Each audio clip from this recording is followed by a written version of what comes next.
अस्सलाम वालेकुम नाज़रीन, प्रोग्राम इनसाइट में जो मेज़बान फ़याज़ कुरैशी। नाज़रीन, इनसाइट पंहिंजे जेको सूबे सिंध में या पाकिस्तान में जेका करप्शन थिए थी उन हवाले सां पंहिंजो मिशन जारी रखियो पई थी अचे। इनसाइट प्रोग्राम जे अॼु जेको सेगमेंट आहे उन में जेके सिंध सूबे जा जेके मुख़्तलिफ़ खाता आहिनि उन्हनि में थींदड़ जेका करप्शन बेज़ाब्तियूं आहिनि उन्हनि जे हवाले सां जिते निशानदेही कई आहे त उते उहे खाता हाणे हिकिड़ी जेका मेगा करप्शन पाण चई सघूं था उनखे, त वॾी जेका करप्शन जंहिंखे 50 करोड़ खां वधीक चइजे त उहा एंटी करप्शन जे दायरे खां निकिरी नेब जे दायरे इख़्तियार में वञे थी ऐं उहे फंड जिन में वफ़ाक़ जी बि शिराकत हुजे त वफ़ाक़ यकीनन उन्हनि ते नोटिस वठे थो। त सिंध जा मुख़्तलिफ़ खाता जंहिंमें शुरूआति कयूं था तवानाई खाते खां, जेको तवानाई खाते में जेका मुसलसिल लाॻीतो जेको सोलर मनसूबे जे हवाले सां करप्शन साम्हूं ईंदी रही आहे। इन हवाले सां असां मुसलसिल कोशिशि जारी रखी आहे त इन सिलसिले में जेकॾहिं का बि करप्शन या अहिड़ो को मामिलो आहे त उन ते नज़र रखूं ऐं उनखे पंहिंजे नाज़रीन ताईं पहुचायूं। त सिंधी तवानाई खाते में करप्शन जे हवाले सां ताज़ी जेका सूरत हाल आहे, लॻभॻि 3 अरब रुपयनि खां वधीक जेके सोलर मनसूबे में माली बेज़ाब्तियूं जेके थियूं आहिनि उन्हनि जो इंकिशाफ थियो आहे ऐं इन हवाले सां जेको नेब पारां बाज़ाब्ता तौर ते नोटिस जेके जारी कया विया आहिनि ऐं नोटिस जारी थियण सां गॾोगॾु जांच जो जेको सिलसिलो आहे उहो बि जेको उहो जारी आहे। त नेब जा नोटिस आहिनि ऐं ख़ासि तौर ते जेको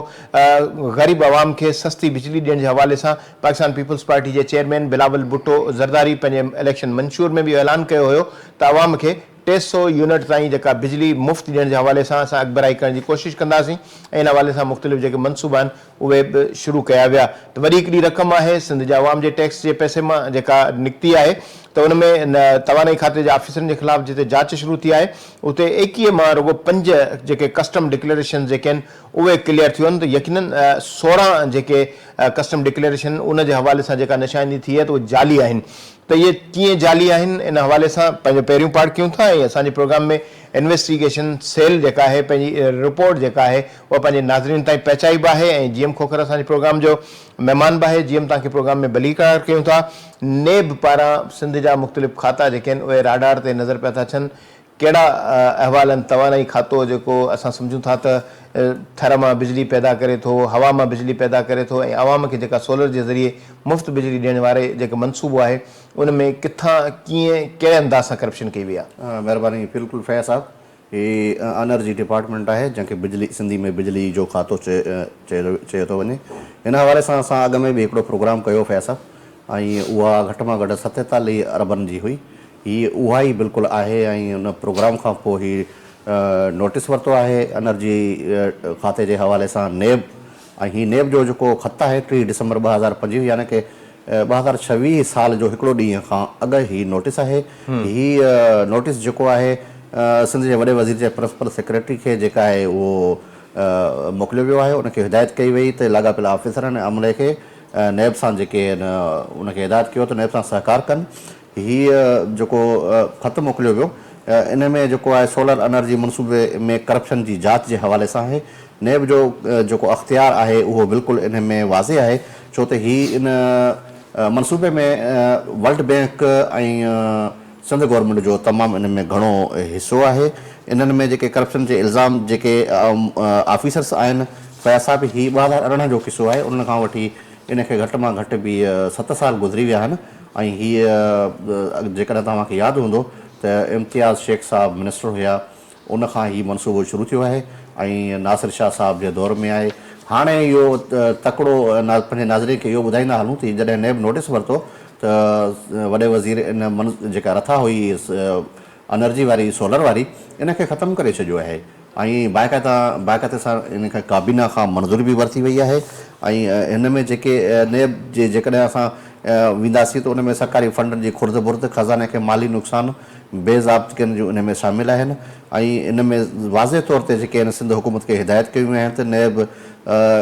जेको आहे सिंध उन में हुकुम ॾिनो वियो आहे त सभु ऑफिसर मुकमल तावन कनि, रिकॉर्ड फाइलूं सबूत दस्तावेज़ फ़राहम कया वञनि, कंहिं बि जांच में रंडक न विधी वञे ऐं अहिड़ो ख़त जेको आहे मुख़्तलिफ़ इदारनि खे बि उमाणियो वियो। ऐं इन हवाले सां जेकॾहिं फैज़ साहब जेकॾहिं मनसूबे ते हलंदासीं त इहो ई मनसूबे जो थोरो मां ज़िक्र कंदो हलां। जी जी, मनसूबो जेको इन जो ओवरव्यू ज़रूरी आहे त बुनियादी तरह सां इहो मनसूबो छा हुयो ऐं केतिरा हिन में जेके माण्हू टारगेटेड हुया जंहिंखे इहो मनसूबो फ़ाइदो ॾियण वारो हुयो। जी फैज़ साहब, ये सिंध सोलर एनर्जी प्रोजेक्ट है, इहो जो बुनियाद जो है 2018 में शुरू किया वियो, जॾहिं त उन जो है मनसूबे में वर्ल्ड बैंक की माली मदद जेका है 105 मिलियन तकरीबन ये डॉलर्स आहिनि, उन्हनि में हुयो तकरीबन 28 अरब रुपया जेके थियनि था, उन जी कुल बजट सां उहो मंज़ूर कयो वियो आहे। हिन मनसूबे जो मक़सदु सिंध सूबे में साफ़ ऐं सस्ते सोलर तवानाई पहुचाइण ऐं गर्ड इलाइक़नि में बिजली जो हल मुहैया करणु हो। माने नॉन ग्रिड इलाइक़ा जिते बिजली जी तारूं नथियूं पहुचनि, बिजली जो निज़ाम न आहे, उते माण्हुनि खे ॿेराड़ी इलाइक़ा पाण चई सघूं था, जिते ग्रिड स्टेशन या लाइनूं नथियूं पहुचनि, हवाऊं आहिनि, तूफ़ान आहे, त उते माण्हू पंहिंजे घर जे हिसाब सां प्लेट लॻाए बिजली। बिल्कुलु, उन्हनि में स्कूल बि आहिनि, उन्हनि में मस्जिदूं बि आहिनि, उन्हनि में ॻोठ बि आहिनि, जिते जिते बि न पहुचो जेका तव्हां ज़िक्र कयो तारूं जेके वापडा जो नथियूं पचनि, त उनखे मुहैया करणो हुयो। हीअ वर्ल्ड बैंक पारां 14 जून 2018 ते इन जी बाक़ाइदा मंज़ूरी ॾिनी वई ऐं मनसूबे जो असल जेको आहे 100 जेको आहे डॉलर्स लोन कम्युनिटी में, जॾहिं त सूबाई जेको हिसो हुयो उहो 5 मिलियन डॉलर हुयो। इन मनसूबे जी बंद जेका आहे ख़त्म जेको इनखे थियणो हुयो, मुकमल करणो हुयो, उहो 31 जुलाई 2025 हुयो। फैज़ साहब, हीअ 31 जुलाई ऐं 30 डिसंबर इनखे बि जेकॾहिं वाज़े कजे त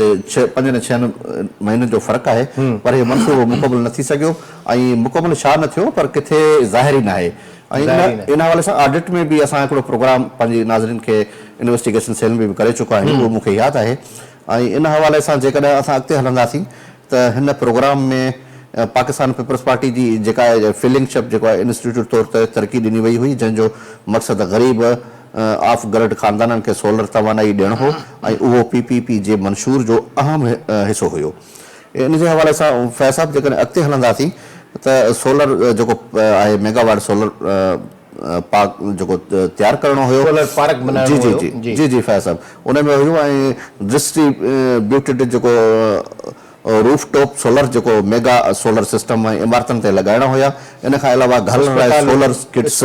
जी हाँ, ऐं टेक्निकल तरबियत ऐं लॻभॻि सिस्टम जी ॼाण जो हिसो। अहिड़ी तरह सां इहो इन जो जेको सूबाई वज़ीर ऐं खाते जा जेके ऑफिशियल जे तौर ते जेकॾहिं असां ज़िक्र कंदासीं त फैज़ साहब इहे सैयद नासिर हुसैन शाह साहब आहिनि, तमामु बहितरीनु मिनिस्टर आहिनि ऐं तमामु काफ़ी इन डिपार्टमेंट में ही रही चुका आहिनि। इन जे दौर में ही सोलर जेको मनसूबो शुरू थियो उहो मिनिस्टर हुया एनर्जी तौर ते, ऐं मनसूबे खे नेशनल ऐं सूबाई सतह ते इनखे पेश कयो वियो डिसंबर 2025 में। ऐं अॻु में बि बेज़ाब्तनि जा इंशाफ इन ते थी चुका आहिनि ऐं इहे पंहिंजे मुख़्तलिफ़ मीडिया ऐं असांजे सिंध TV न्यूज़ ते बि इहे असां पंहिंजे नाज़रीन खे इफ्तिताह जे मौक़े ते असां हुन खां सवाल बि कयो, शाह साहब खां चयो त जांच हली रही आहे। जी फैज़ साहब, हिन जेकॾहिं ॻाल्हि कंदासीं हिन मनसूबे जे दस्तख़त जी शुरूआति जेकी लाउंच तक़रीब में थी, एनर्जी मिनिस्टर तौर ते शिरकत कई हुई, जंहिंमें शेख अमीन तंज़ीम जे नुमाइंदनि सां इक़रारनामो पेश कयो वियो हो। अहिड़ी तरह 5 सेप्टेंबर 2018 खां 11 अगस्त 2013 ताईं सिंध जो प्रोबेशनल मिनिस्टर एनर्जी जेको हुयो उन कयो हो ऐं इन जो सेक्रेटरी उन टाइम ते हो मुसद्दक़ ख़ान। इन मनसूबे में वॾो वज़ीर सैयद मुराद अली शाह साहब तवानाई जो वज़ीर हुयो। जी फैज़ साहब, 2018 जी ॻाल्हि आहे, बिल्कुलु मुराद अली शाह साहब, मुराद अली शाह साहब वज़ीर अला हुया। मुराद अली शाह साहब 2017 में आया आहिनि शायदि, साईं क़ाइम अली शाह साहब खां पोइ। माना तवानाई जो खातो साईं जिन वटि हुयो। जी बिल्कुलु, ऐं हीअ नासिर शाह बि रहिया आहिनि ऐं इम्तियाज़ शेख बि रहिया आहिनि। फैज़ साहब, हीअ 2018 खां इम्तियाज़ शेख साहब मिनिस्टर हुया, शायदि मूंखे अगरि मां ग़लति न आहियां त इन एनर्जी डिपार्टमेंट इन जो हुयो। ऐं इम्तियाज़ शेख साहब उहे कामुरा आहिनि जेको एनर्जी में अॻ में सेक्रेटरी रहिया आहिनि ऐं मुख़्तलिफ़ डिपार्टमेंट में रहिया आहिनि। इनखे तमामु वॾो तजुर्बो हासिलु आहे। फैज़ 1967 जी जेको ऑफिसरनि जी जेका कॉमन आहे उन्हनि जा इहे ऑफिसर्स रहिया आहिनि, तमामु सीनियर ऑफिसर्स आहिनि। ज़ाहिर उहे जेके DMG ग्रुप या PS ग्रुप जेके उन्हनि जा आहिनि, ज़ाहिर उहे तजुर्बेकार, उन्हनि खे त सभु शइ ख़बर आहे ऐं उन्हनि इहे मनसूबा लॉन्च कयो त यकीनन उन्हनि जी नज़रुनि में शयूं हूंदियूं न त माण्हू कहिड़े नमूने खाचा कंदा। पाण जहिड़ी तरह ज़िक्र कयो त 5 कस्टम डिक्लेरेशन जेके असली बाक़ी जाली ऐं लापता आहिनि, त ज़ाहिर विच में इलेक्शन बि आहे, इलेक्शन जे विच में टाइम वियो, उन खां पोइ ज़ाहिर 2 साल हुकूमत खे वरी पूरा थियण वारा आहिनि। फैज़ साहब, जेकर अॻिते हलंदासीं, मनसूबे जो जेको टाइम लाइन हुयो उहो अहम आहे। 14 जून 2018 ते वर्ल्ड बैंक पारां जेको मंज़ूरी ॾिनी हुई, जेको मां ज़िक्र कयो, 16 नवंबर 2019 ते उनजी लाउंच मुआहिदे ते दस्तख़त थी। अहिड़ी तरह प्रोजेक्ट डेटा वेबसाइट अपडेट जेका मार्च 5 मार्च 2025 ते ऐं शेयर किट्स जी विरासत शुरू कई वई 23 जून 2025 ते सोलर किट्स जी विरासत जी सर सोलर हाँ एनर्जी खाते इंक्वायरी ऐं लॉ ऑफिसरनि खे इन खे तलब कयो वियो जनवरी 2000 माना सोलर किट में हिकिड़ी हाफ यानी 2x2 जी शायद प्लेट जी, आहे फैज़। बल्ब आहे हिकिड़ो मोबाइल चार्जर आहे सोलर पंखो आहे यानी जीअं सॼो ॾींहुं रोशनी हूंदी त हुन में बैटरी बि आहे त उहा बि चार्ज थींदी राति में बि इस्तेमालु थी सघे जी फैसा बिल्कुलु इहो ई ज़िक्र आहे ऐं हीअ जेकॾहिं असां हलंदासीं इन ते हीअ प्रोजेक्ट जेको मां ज़िक्र कयो फैया साहब इहे 2 लख घर जेके आहिनि सोलर किट्स इन खे लॻाइणी हुयूं ऐं वर्ल्ड बैंक जो लोन जो जेको मां ज़िक्र कयो त 100 मिलियंस जेके आहिनि डॉलर आहिनि इन्हनि में इन तमामु वॾी रक़म आहे जेका घटि मां घटि 28 अरब रुपया पाकिस्तानी रुपयनि में बणिजे थी ऐं 5 मिलियन डॉलर्स जेके आहिनि सिंध गवर्नमेंट जा आहिनि ऐं फैसा जेकॾहिं इन में तफ़सील में वेंदासीं त तमामु घणो आहे solar panel battery DC fans LED bulb mobile chargers LED bulb जी LED बल्ब जेके सोलर ते हलंदा आहिनि फैसा इन्हनि जा इहे प्रोजेक्ट हुआ तमामु घणा जंहिंमें सिधी सिधी करप्शन कई वई आहे तमामु वॾी ही करप्शन थी आहे प्रोजेक्ट इन जो अक्सर ॿुधाईंदो रहियो आहे त हिन में पहिरियों जेको पैसा रखिया हुया त 80% माण्हू पाण ॾींदा 20% सरकार ॾींदी हाणे शायदि घटि करे हुनखे 10% सरकार ॾींदी 90% सरकार ॾींदी 10% आम माण्हू ताकी हुनखे इहो अहसासु थिए त मुंहिंजी मिल्कियत हिन में लॻल आहे पैसो लॻल आहे पर जेकॾहिं माण्हुनि खे अगरि जेकॾहिं शयूं मिलनि न ऐं जेको ओरिजिनल शइ ॾियण जे बजाए जेको जाली ऐं बोगस यानी गुजरांवाला या पंखा घुराए जेकॾहिं हुन में न मुंहिंजे ख़्याल में इहो हिन में इंकिशाफ थियो आहे त गुजरांवाला मां पंखा घुराए उन्हनि खे परॾे मां घुरायल सामान ॾेखारे ज़िक्र कया ऐं प्रोजेक्ट डायरेक्टर हुयो उनजो महफूज़ अहमद काज़ी महफूज़ काज़ी जी इन जो हुयो जेका तव्हां किट जी ॻाल्हि कई था बिल्कुलु इहे मूं वटि डिटेल्स इन जी साम्हूं आहे ऐं जेकॾहिं इन में वेंदासीं जेको 200 घरनि जी सोलर जो जेको इन्हनि खे करणो हो कमु उन में फ़ी किट क़ीमत में वॾो फ़र्क़ु आहे सरकारी दस्तावेज़नि मूजिबि जेको हीअ आहे फ़ी सोलर किट क़ीमत $151 टैक्स समेत $210 तक़रीबन $55,000 जॾहिं त इम्पोर्टेड जेका रिकॉर्ड हुयो उन में असल क़ीमत सिर्फ़ु $23.4 फ़ी यूनिट उन में हुई मतिलबु फ़ी यूनिट $100 खां वधीक अदायगी कई वई ऐं माली नुक़सानु इहो तमामु ईअं पाण चऊं त ₹3 जेके आहिनि उहा उन मां रुपयो ख़र्च करे ऐं पंहिंजो रुपयो ख़र्च करे ₹3 जेको थो ॾेखारिया विया जी बिल्कुलु माना लख रुपया ख़र्च करे $3 लख वरिता विया जी इन में जेकर ज़िक्र कंदासीं असां सेम $1000 मिलियन जो जेको वर्ल्ड बैंक जो प्रोग्राम हो 2 लख यूनिट इन्हनि खे जेके आहिनि घरनि जा उहे सोलर ते करणा हुया मिसाल 2 लख माण्हुनि खे जेकॾहिं 50 माण्हुनि 50 यूनिट जी जेकॾहिं बिजली इन पैनल मां मिली वञे हा त माना लख यूनिट जेका आहे माण्हुनि खे मुफ़्त बिजली मिले हा जी बिल्कुलु फैसा बि ईअं थिया जेकॾहिं इन तक़रीबन 5 अरब 60 करोड़ रुपयनि जा जेकी आहिनि साम्हूं जेका इहा करप्शन जी इंकशाफ इहे साम्हूं आई आहे नेब जे मुताबिक़ ऐं इन में जेकॾहिं सोलर डीसी फैन मक़ामी तौर ते तयारु थियल हुआ पर इम्पोर्टेड ज़ाहिर करे जाली बिल एंट्री थी ड्यूटीज़ क्लेम कयूं हुयूं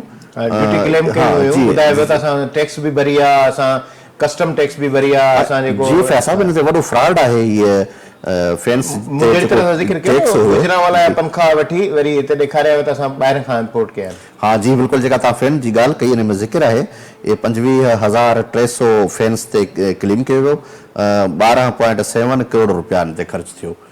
इन में आहे ऐं वॾे पैमाने ते इहो जेको हिकिड़ो अंदाज़ो आहे त 1 अरब रुपए खां वधीक जेका आहे NGOs खे जेका ठीका ॾिना विया उन्हनि में अदायगियूं कयूं पेटी ठीकेदार जी जी माना NGO जंहिंखे सिविल सोसाइटी जंहिं टाइम न आहे ब्रेक जो वक़्तु थो थिए त असां सोचूं था त वरी हाणे हिकिड़े ॿिए पासे टर्न कयूं इहो असां निशानदेही त ज़ाहिर कई आहे नेब जे हवाले सां करप्शन थिए पई ऐं ख़ासि तौर ते सिविल सोसाइटी ते एतमाद जो हिकिड़ो मज़र हूंदो आहे त असां जेको समाजी जेके माण्हू आहिनि उन्हनि जी महरफ़त माण्हुनि खे अहिड़ा मनसूबा ॾियूं था जंहिंमें पब्लिक ऐं प्राइवेट पार्टनर शिराकत हुजे ऐं घटि में घटि जस्टिफाइड हुजनि त बाबा मिसाल GM हुन में नुमाइंदो शामिल आहे, फोकल पर्सन नज़रदारी रखंदो ऐं ऑनेस्टी सां जेको इहो कमु थींदो। पर बदकिस्मती सां ऑनेस्टी जे बजाए उहे NGOs जेके आहिनि उहे हिन करप्शन में शामिल थी माण्हुनि सां धोखेबाज़ी थियूं कनि, सरकार सां धोखेबाज़ी थियूं कनि ऐं नतीजतन छा थो थिए जे पार्टियूं मैनिफेस्टो खणी जॾहिं आवाम वटि वञनि थियूं उन्हनि खे लुभाइनि थियूं त तव्हांखे फ़ाइदो मिलंदो, असांखे वोट ॾियो ऐं उन्हनि जा जेके मनसूबा पार्टी जे मथां दाग़ लॻनि था। त इहो हुकूमत जे लाइ बि हिकिड़ो दाग़ आहे ऐं हुकूमत जो जेको ख़र्चु आहे आवाम जी जेके टैक्स पैसा आहिनि उहे बर्बादु थियनि। त प्रोग्राम में वक़्तु ब्रेक थियो ऐं ब्रेक तां मोटी था अचूं ऐं ॿियो खातो आहे उन जे हवाले सां ज़िक्र कंदासीं। इहो ॿिए पार्ट में तव्हांखे ॿुधाईंदासीं त कहिड़े खाते जे हवाले सां असां नेब जी जेका जांच आहे उहा तव्हांखे ॿुधाईंदासीं। वठूं था शॉर्ट ब्रेक।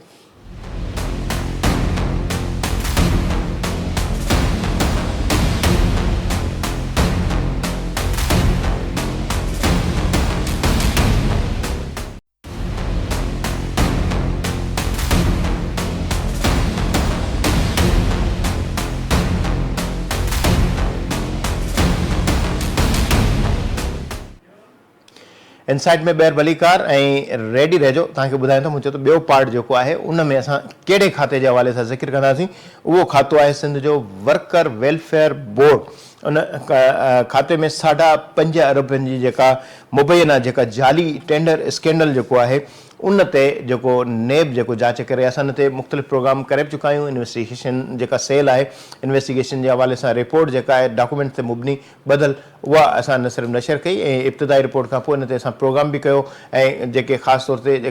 जेके मोटरसाइकिल्स जेके बाइक्स औरतुनि खे ॾियण वारो मनसूबो हिन खाते पारां वर्करनि जे हवाले सां जेको उहो शुरू कयो वियो। त उहा जेका जाली कंपनियूं जाली जेका अदायगी ऐं प्री यानी जीअं असां मोबाइल जो जेको बिल भरींदा आहियूं पहिरीं पैसा भरींदा आहियूं पोइ असांजी मोबाइल हलंदी आहे, मोटरसाइकिलूं मिलियूं आहिनि ऐं उन में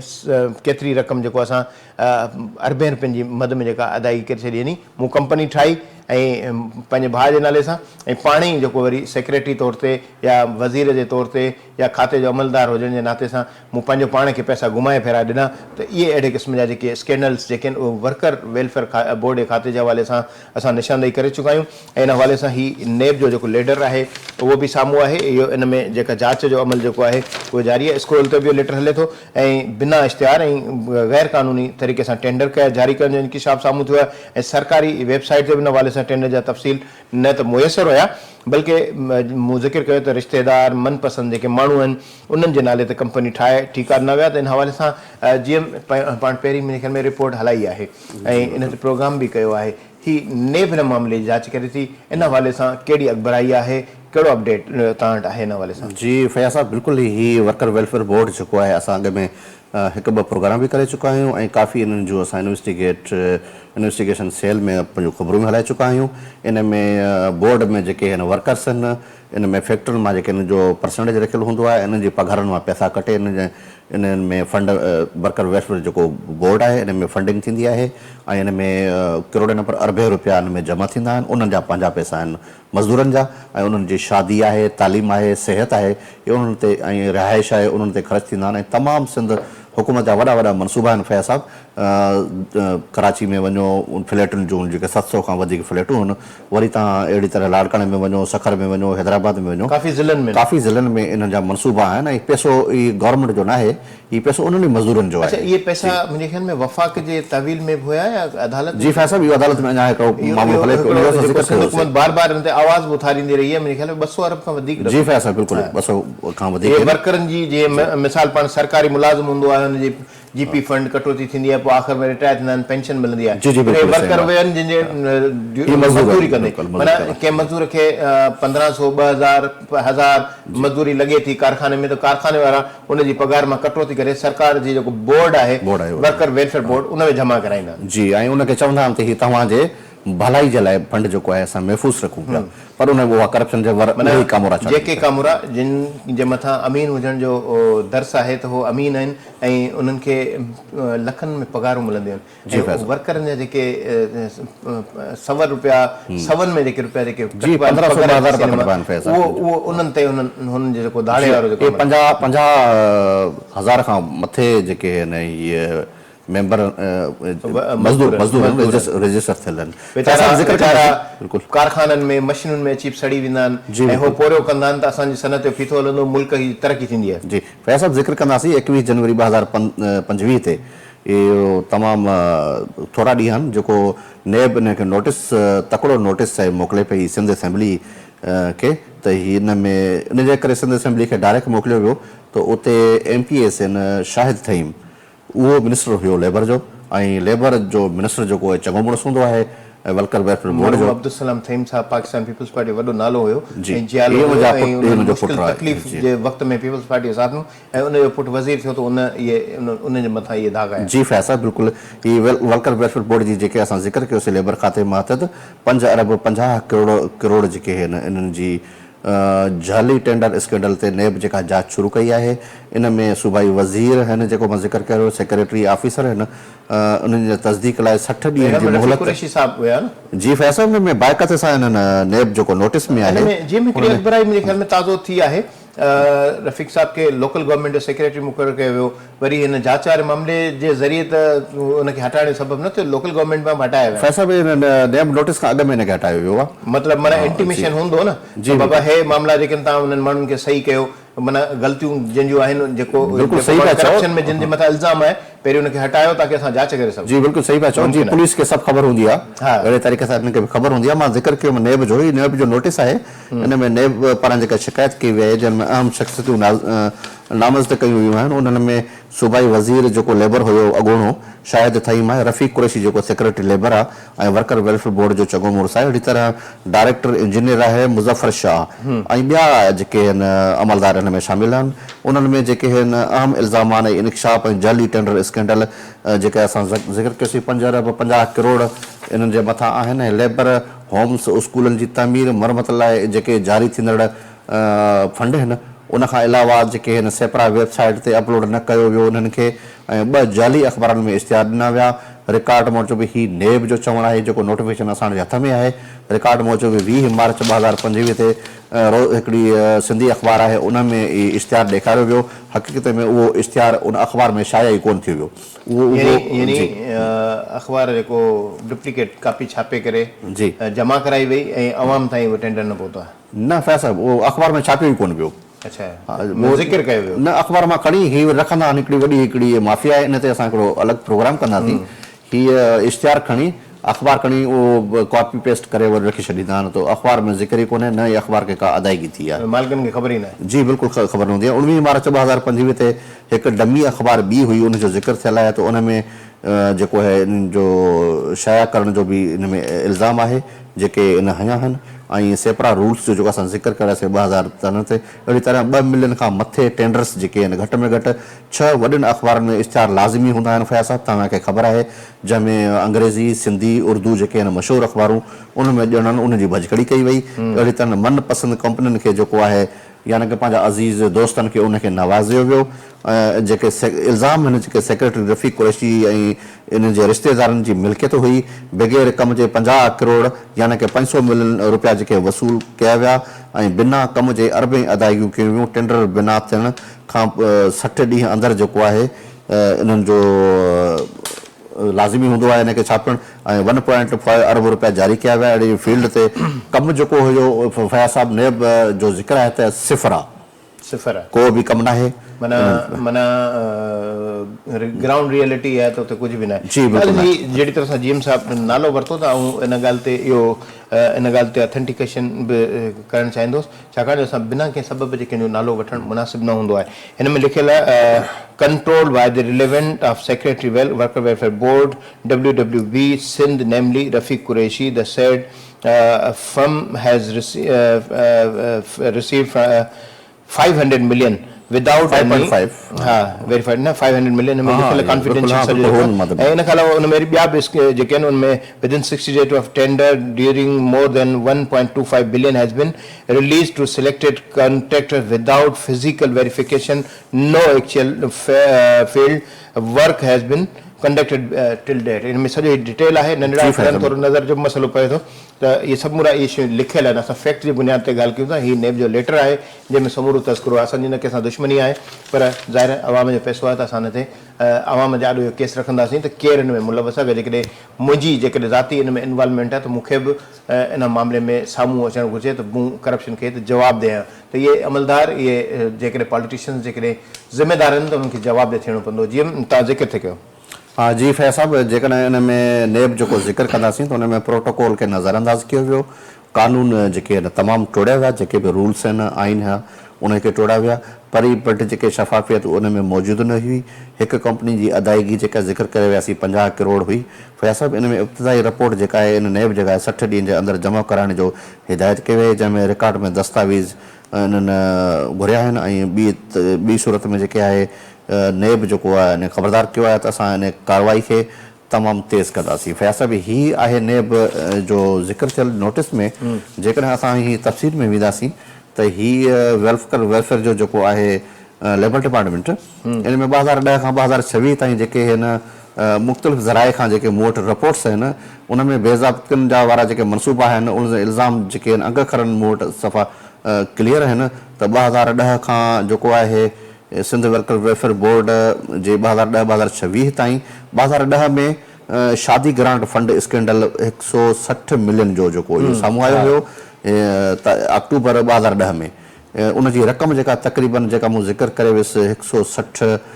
मिलियन हुई फैज़ साहब इन में उनखां अलावा शादी ग्रांट फंड तौरु मुख़्तस रक़म जेका हुई उहा 10,000 इंडस्ट्री यूनिटनि जी मज़दूरनि लाइ इस्तेमालु थींदड़ जेका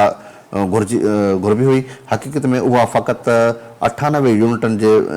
घरनि जेके आहिनि यूनिट घर खे चइबा आहिनि उहे मज़दूरनि ताईं पहुती ऐं बाक़ी मज़दूरनि खे को बि फ़ाइदो न थियो नेशनल असेंबली जी स्टैंडिंग कमेटी तरफ़ां बि इन सब कमेटी ठाही तहक़ीक़त कई वई उन में फैज़ साहब पर उन्हनि में उहो को ख़र्चेल न निकितो अहिड़ी तरह जेकॾहिं असां चवंदासीं त शादी ग्रांट फंड जी जेका नाइंसाफ़ी वारी विरिश हुई उन्हनि में मुकमल बेज़ाब्तनि जो जेको मामिलो साम्हूं आयो 2013-14 जे मुख़्तलिफ़ जेके वर्कर हेल्थ जे हवाले सां जेके मनसूबा हुया उन जे हवाले सां उहो बि शुरू कयो विया जेके 550 मिलियन रुपयनि जा हुया 320 रिहायशी फ्लैटनि सखर में जेका असां सां ॻाल्हि कई उहे हुया ऐं मनसूबे में तक़रीबन 550 जेके मिलियन आहिनि उहे करप्शन जी दावा कई वई आहे जीअं घटि क़ीमत वारी कंपनियुनि बदिरां वधीक क़ीमत वारे सप्लायर खे जेको कमु ॾिनो वियो ऐं हीअ तफ़सील जेके आहिनि मूं वटि ज़राइनि वटां जेके मिलियल आहिनि उन्हनि में हिन तालीम ते जेको ख़र्चु थियणो हो स्कॉलरशिप में बि वॾी बेज़ाब्तियूं साम्हूं आयूं आहिनि कुझु मिशननि जी ख़रीदारी में बि तमामु जेके आहिनि अख़्तियारी बेज़ाब्तियूं साम्हूं आयूं जहिड़ी रीत मुलाज़िमनि जी औलाद लाइ स्कॉलरशिप फ़ैसिलनि में बि इम्कानी करप्शन जा वॾा जेके आहिनि उहे अंग अखर साम्हूं आया आहिनि ऐं उनखां अलावा फैज़ साहब इन मामले खे एंटी करप्शन 2023 में इंक्वायरी हिकिड़ो पैनल ठहण जी तारीख़ थी हुई उन में सिंध एंटी करप्शन एस्टेब्लिशमेंट जेका आहे 3 मेंबरनि वारी इंक्वायरी जेका कमेटी ठाही हुई जेका वर्कर वेलफेयर बोर्ड जे फंडनि में मुकमल बेज़ाब्ते करप्शन जी जांच कई मक़सदु वर्कर वेलफेयर जे इस्तेमाल जी उन्हनि जी जेके आहिनि उन जे रिपोर्ट खे करिणो हो पर बदकिस्मती सां उहा जेका एंटी करप्शन जी जेका जांच आहे उहा फाइलनि में ई दॿिजी वई एंटी करप्शन जो त मुंहिंजे ख़्याल में रिकॉर्ड खणिजे त घणा केस जेके आहिनि एंटी करप्शन जेको रिकवर कया आहिनि जी फैसल बिल्कुलु इहो क्लेम कंदी आहे त मूं हेतिरा प्ली बार्गेन जे ज़रिए पैसा वापसि कया एतिरा माण्हू अरेस्ट कया ईअं थियो एंटी करप्शन जी कारकर्दगी छा आहे एंटी करप्शन जी सिफ़र आहे फैज़ साहब माना थलो पघारूं था ॾियूं न पोइ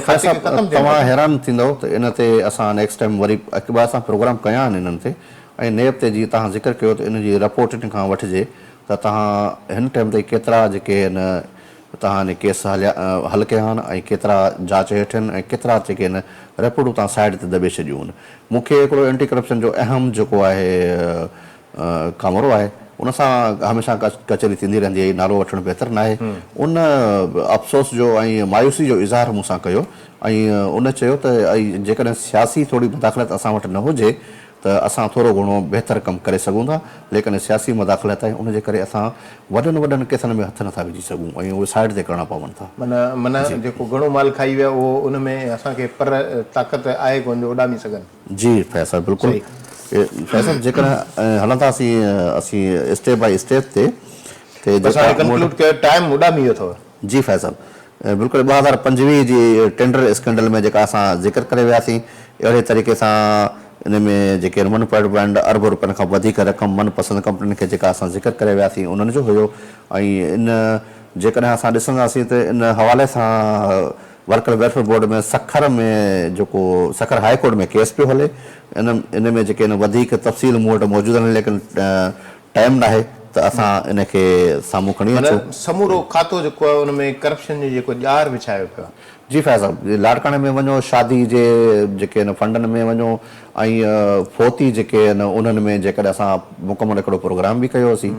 त उन्हनि में जाली माण्हू ॾेखारिया वञनि था ऐं ज़िंदह माण्हुनि खे फोती करार ॾेई 5 खां 7 लख रुपयनि जी अदायगी करे वञे थी। जी फैज़ साहब, हीउ तमामु वॾो हिकिड़ो ज़ुल्म आहे ऐं हीअ करप्शन जी इंतिहा आहे त की हिननि में केरु नोटिस कोन थो वठे। हैरत जहिड़ी ॻाल्हि आहे। ऐं उहो एंटी करप्शन जी अदालतनि में केस हलनि पिया सालनि खां साल। जेकॾहिं मुंहिंजे ख्याल में त एंटी करप्शन जूं अदालतूं, एंटी करप्शन जो जेको खातो उनखे हाणे बंदि थियणु घुरिजे, बाक़ी फ़ाइदो त कुझु जेकॾहिं 5 अरब रुपया जेकॾहिं तव्हां रिकवर न करे सघिया ऐं